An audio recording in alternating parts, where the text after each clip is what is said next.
Baik, Assalamualaikum warahmatullahi wabarakatuh. Bersama saya Yuda Dwi Laksono dalam program Podcast Krakatau Steel.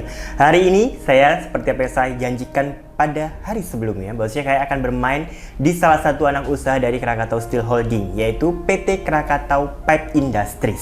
Nah, siapa yang akan saya hadirkan dalam bincang-bincang kali ini? Karena kalau misalnya sebelumnya selalu bertemu dengan para petinggi. Nah, ini petinggi juga nih, tapi di salah satu anak usaha dari Krakatau Steel Holding. Mungkin boleh kita sapa terlebih dahulu. Hadir bersama saya di meja bundar ini adalah Bapak Utomo Nugroho, selaku Direktur Utama PT Krakatau Pipe Industries. Selamat siang, Pak Utomo. Siang, Pak Yuda. Siang. Terima kasih sudah datang ke sini. Baik, luar biasa tuh. Ini beliaunya sudah hadir bersama kita semuanya. Ini luar biasa nih beliau. Jadi kalau misalkan saya mulai flashback gitu ya Bapak Ibu. Jadi kalau misalkan saya pada saat itu pernah bekerja atau berunit kerja di salah satu pabrik di Krakatau Steel gitu ya. Jadi kalau misalkan saya bicara terkait mendengar nama Bapak ini, Pak Utomo Nugroho, itu selalu identik dengan hot strip mill gitu ya Pak ya. Yeah.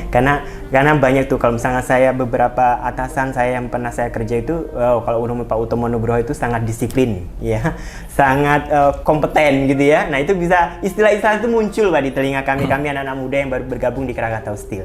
Tapi ternyata hari ini alhamdulillah saya berikan kesempatan ngobrol langsung teman-teman. Jadi nggak cuma sekedar melihat atau mendengar kabar beliau, cuman saya sekarang bisa mengobrol langsung di meja bundar ini untuk bisa bicara terkait Krakatau Pipe Industries, yang mana sekarang beliau diamanahi menjadi seorang direktur utama, loh nggak main-main ya. Jadi direktur utama Krakatau Pipe Industries yang memberikan arahan kepada KPI untuk bisa selalu menjadi kontribusi terbaik untuk steel industry di Indonesia. Nah, boleh sedikit cerita mungkin ya Pak ya. Jadi kalau misalnya Bapak ini dulu sempat berada di salah satu industri yang memang cukup besar ya Pak, Cilegon Steel Industry gitu ya, yang mana memang kita ketahui bersama bahwasanya Krakatau Steel pada saat itu mungkin memang bisa dikatakan pionir dalam industri baja. Nah, cuman boleh sedikit sharing pada kita semua, mungkin terutama teman-teman milenial nih Pak, semangat selalu untuk membangun industri baja nasional itu seperti apa Pak? Ya, terima kasih Pak Yuda. Jadi memang benar tadi saya itu lahir, boleh dibilang seperti itu ya, di Krakatau Steel, lebih spesifiknya adalah di hot strip mill. Jadi hampir 30 tahun yang lalu 30 ya. Jadi mulai 93 saya masuk Krakatau Steel, 94 saya sudah di HSM, dan ya saya istiqomah ternyata di apa namanya, istilahnya istiqomah ya Pak. Jadi kita konsisten, fokus, dan istilahnya itu profesional lah di apa namanya, di HSM. Kemudian hampir kira-kira ya 24 tahun saya berkecimpung di HSM, kemudian juga di rolling mill itu sekitar hampir 24 tahun ya. Jadi total milestone-nya itu 30 tahun Bapak berkarir di industri baja. Betul. Jadi setelah hampir 24 tahun di apa namanya, di HSM, juga CRM, Wire, dan juga waktu itu kita sempat handle juga Billet Steel Plant. Kemudian berikutnya saya diamanai sebagai Deputy Director Produksi dan Teknologi. Kemudian baru setelah itu ya, tahun 2018-an saya ditugaskan di beberapa anak perusahaan. Salah satunya yang sekarang ini Pak ya? Ya, jadi mulai dari Krakatau Engineering, sempat saya di sana 1,5 tahun, kemudian 3 tahun ini ya saya diamanahin untuk menghandle Krakatau Pipe Industries yang dulu namanya adalah KHI. Ya. Betul. Ini luar biasa, 30 tahun milestone dari Bapak perjalanan dari awal masuk Krakatau Steel hingga saat ini. Jadi nggak menyaksikan ya teman-teman kalau misalnya Bapak sudah bisa menduduki posisi sebagai direktur utama. 30 tahun itu umur saya sekarang gitu ya. Jadi saya nggak tahu nanti akan bisa seposisi Bapak atau tidak, tapi mudah-mudahan bisa gitu ya Pak ya. Tapi luar biasa nih. Jadi kalau menarik, saya mau menggali sedikit sisi lain dari Pak Utomo sebenarnya. Jadi ketegasan beliau dia, disiplin gitu ya, dan komitmen kepada pekerjaan itu menjadi ciri khas Bapak. Itu memang dibentuk, bagaimana membentuk untuk supaya unit kerja itu juga punya hal yang sama yang telah Bapak terapkan, itu bagaimana Pak? Sebelumnya barangkali perlu saya sampaikan juga ya kenapa atau bagaimana karakter seperti itu tuh mungkin ada di saya barangkali ya. Tadi orang lihat tidak lepas dari keluarga yang membentuk saya. Ya. Jadi poin pertama, saya itu orang tua saya, ibu saya itu seorang bidan. Beliaulah yang mendidik saya bagaimana arti sebuah bekerja keras itu seperti apa. Tahu nggak, bidan itu kalau bantu ngelahirin itu umumnya jam berapa? Ada penelitiannya itu. 70% orang melahirkan itu kira-kira itu di dini hari. Bayangin. Betul. Ibu saya itu harus bantu melahirkan biasanya kalau nggak jam 1 malam sampai dengan sekitar subuh itu. Yang dominannya di situ. Saya memahami bagaimana arti sebuah kerja keras dari ibu saya. Yang kedua adalah kejujuran. Alhamdulillah Bapak saya mengajari saya juga untuk bekerja bagaimana jujur itu harus diterapkan di lingkungan kerja kita. Jadi poin yang berkaitan dengan kickback segala macam itu saya mendapat contoh konkret dari Bapak saya. Dari orang tua Itulah yang alhamdulillah bisa menjiwai kami, menjiwai saya, dan itu juga saya terapkan ketika mulai saya bekerja di Krakatau Steel. Bagaimana konsisten untuk bekerja keras, bukan hanya bekerja keras tapi juga mempelajari hal yang baru secara konsisten, kemudian menerapkan di lapangan sehingga kita itu juga relatif bisa masuk dengan para senior-senior yang dulu bekerjanya kan praktikal, tapi kita juga punya background yang teoritisnya karena kita juga belajar. Jadi harus balance ya Pak ya, antara teoritis sama praktikal. Karena kita memang menyaksikan juga teman-teman bahwasanya ya bisa dilihat Bapak ini sekarang berpindah dari HSM, kemudian Bilet sempat gitu ya Pak, di WRM juga sempat. Tapi culture-nya seperti apa Pak? Misal boleh digambarkan gitu ketika ada perubahan-perubahan dinamika organisasi seperti itu. Ya poinnya adalah bagaimana ketika kita di setiap lingkungan kerja itu ya kita itu tadi membangkitkan satu profesionalisme. Dan yang kedua adalah tetap menomorsatukan integriti tadi. Karena semua totalitas kita bekerja itu ya kan diamanai oleh perusahaan. Jadi untuk kepentingan perusahaan itu adalah poin yang nomor satu. Rasanya seperti itu. Luar biasa. Jadi sekarang bahkan Bapak sekarang udah bisa memimpin, kalau bisa dikatakan di berita-berita itu luar biasa Pak, pemberitaan KPI. Bahwasanya pemberitaan KPI yang sudah erat, udah shipment gitu ya Pak ya, sudah membantu mensupport pembangunan IKN dan semacamnya. Mungkin boleh disampaikan Pak sebenarnya posisi dari KPI gitu ya dalam perspektif pembangunan IKN itu seperti apa sebenarnya Pak? Ya, poin pertama tentu IKN itu sendiri seperti apa, tentu kita semua mendukung bagaimana supaya IKN ini itu ya terus jalan dan terus progresnya itu signifikan. Kenapa? Karena itu bukan sekedar mindahin ibu kota, tetapi rasanya adalah poin penting bagaimana kita itu memunculkan ya titik-titik pertumbuhan yang baru supaya pertumbuhan ekonomi Indonesia itu ya tidak tersentralize katakanlah di Jawa dan sekitarnya seperti itu, tapi di luar Jawa karena kita itu sungguh luas sekali. Itu poin pertama sehingga kita harus support terhadap IKN itu sendiri. Dan alhamdulillah tentu kita senang juga karena itu adalah bagian dari pembangunan infrastruktur. Dan di dalam pembangunan infrastruktur itu salah satu yang kontributor paling utamanya tentu adalah baja. Dan di situ kita Krakatau Steel sebagai grup bisa berkontribusi secara signifikan, saya pikir. Luar biasa. Jadi memang kalau bisa dikatakan posisi KPI saat ini support untuk itu tadi ya Pak ya. Jadi mensuplai kebutuhan baja di sana. Betul ya. Bahkan kalau misalnya dengar-dengar juga kemarin sempat dilakukan launching untuk kantor baru ya Pak ya. Betul di sana. Itu sebagai apa Pak? Sebagai proses apa? Proses komitmen perusahaan atau seperti apa?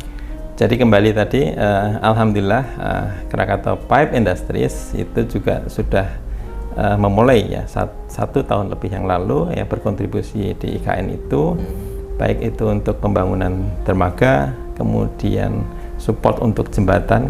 Kalau pernah dengar itu salah satu yang ikonik di IKN itu adalah jembatan Pulau Balang itu ya kita berkontribusi terhadap sebagian steel structure di sana untuk pilingnya, untuk vendor itu.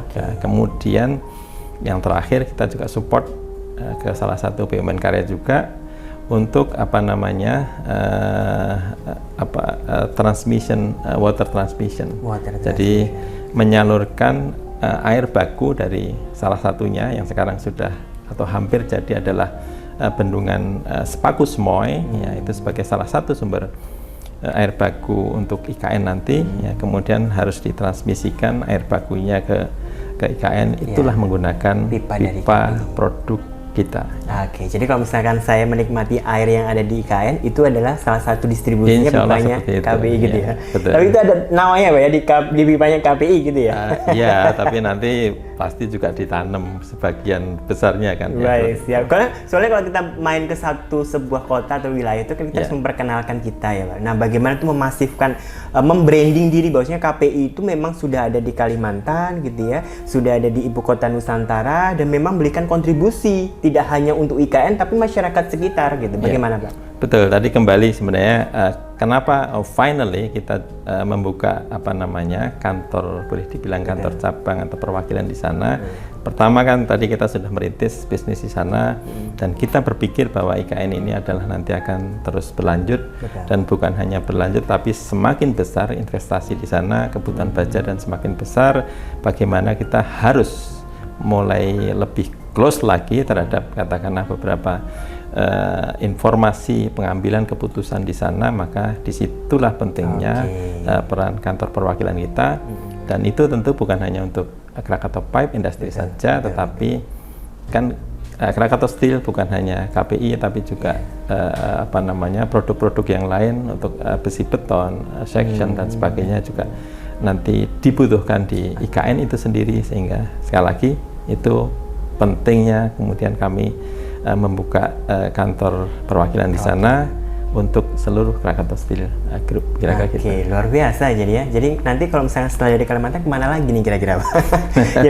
jadi pokoknya kalau udah di tangan Pak Utomo itu semuanya menjadi beres teman-teman. Jadi luar biasa sehingga saya itu jadi gini. Jadi nggak salah kalau Krakatau Steel Holding itu mengamanai sebuah perusahaan seperti KPI dan mungkin perusahaan-perusahaan lain itu berada di tangan beliau. Karena insya Allah nanti bisa jadi KPI ini akan go market internasional juga ya Pak ya. Karena memang itu, atau biasanya impian dari sebuah perusahaan itu pasti akan go market internasional. Nah itu bagaimana kalau KPI sendiri Pak? Jadi kalau konteksnya KPI semua sih tergantung demand kira-kira seperti itu ya. Kalau ngomong kecukupan demand itu sebenarnya dalam negeri itu luar biasa ya. Tapi kita pun juga jika ada peluang yang cukup bagus, kita juga bisa berkontribusi untuk melempar, mensupport produk kita keluar.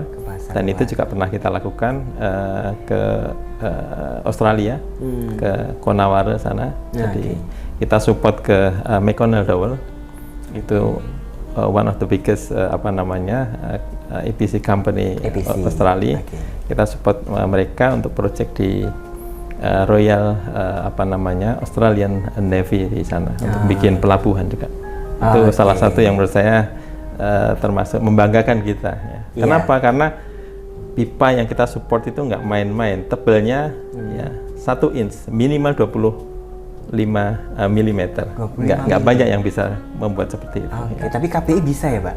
Alhamdulillah bisa, karena kita juga disupport oleh Krakatau Steel yang bisa memproduksi ya HRC, hot roll coil, bisa sampai dengan ketebalan 1 inch.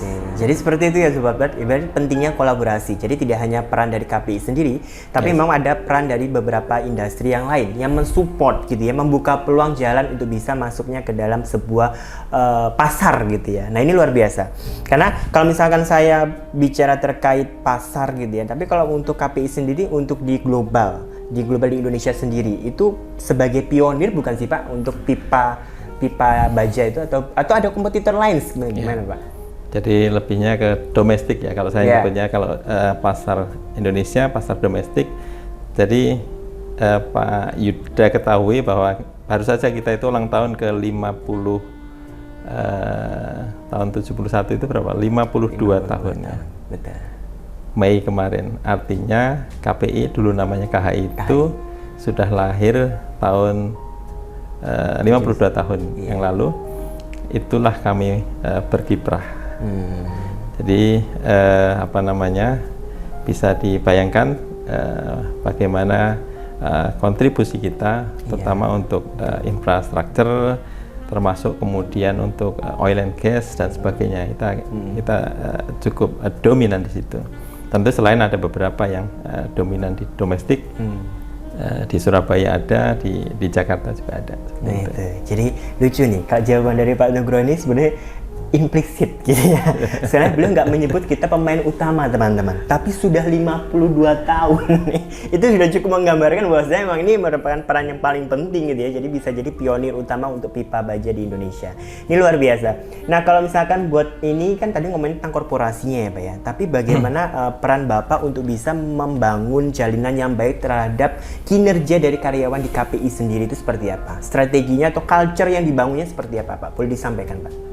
Ya, jadi kan dimulai ya. Pertama dimulai tentu dari bagaimana tuntutan kita bisa memenuhi pasar, bukan hanya memenuhi pasar di tengah apa namanya kompetisi yang cukup apa namanya ketat. Bagaimana kita itu bisa bukan hanya sekedar survival tapi tetap growth. Nah, dimulai dari situlah maka kita harus menyadarkan hal itu untuk ke seluruh lapisan.